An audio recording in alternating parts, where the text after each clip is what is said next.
We heard things about us, they're insane. All the relics that we gained, it's a shame. Doesn't matter anymore, the shitty things I've heard before. Running by, you gotta crawl. Take a breath. Istilah masa subur digunakan untuk masa di mana perempuan mengalami ovulasi. Masa subur biasanya berlangsung 2 minggu usai wanita menstruasi. Masa subur terjadi sebuah siklus menstruasi. Hari pertama menstruasi adalah hari pertama siklus menstruasi. Tujuannya, dengan mengetahui masa subur atau tidak subur, maka dapat membantu pasangan suami istri dalam mengambil keputusan untuk hamil atau tidak hamil. Tanda-tanda masa subur: yang pertama, mengukur suhu basal tubuh.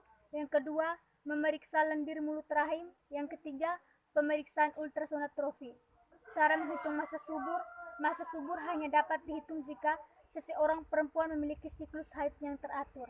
Pemeriksaan masa subur: pemeriksaan darah rutin, USG rahim dan indung telur, pap smear,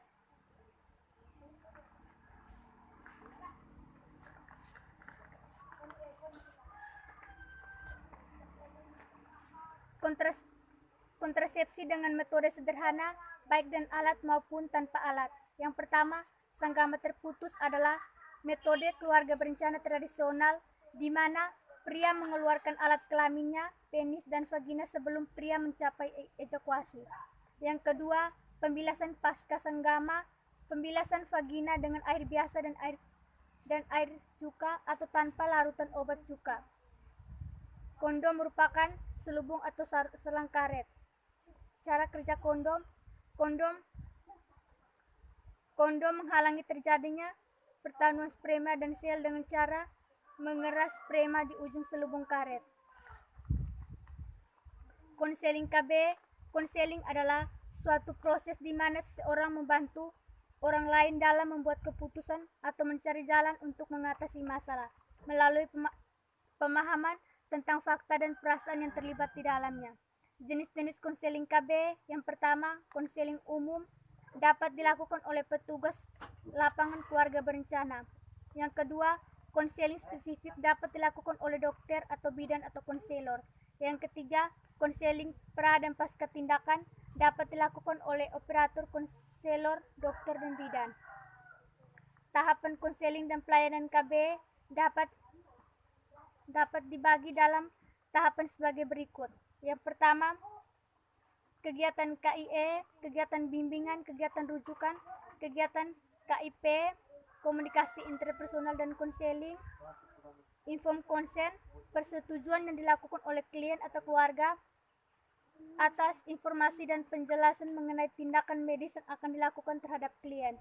Macam-macam alat kontrasepsi. Yang pertama, alat kontrasepsi berupa kondom, alat kontrasepsi berupa diafragma, alat kontrasepsi berupa susu KB, alat kontrasepsi berupa suntikan KB atau KB suntik, alat kontrasepsi berupa pil KB. Alat kontrasepsi berupa kondom itu suatu alat kontrasepsi berupa selang dan karet yang diselubungkan ke organ tubuh lelaki yang bekerja dengan cara mencegah sperma bertemu dengan sel telur sehingga tidak terjadi pembuahan. Yang berikut, alat kontrasepsi berupa diafragma adalah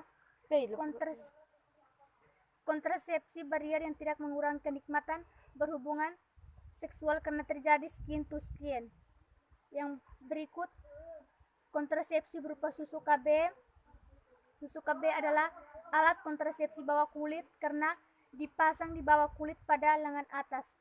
Pil KB, obat yang berbentuk pil tablet atau kapsul yang berisi hormon estrogen dan progesteron untuk mencegah timbulnya kehamilan.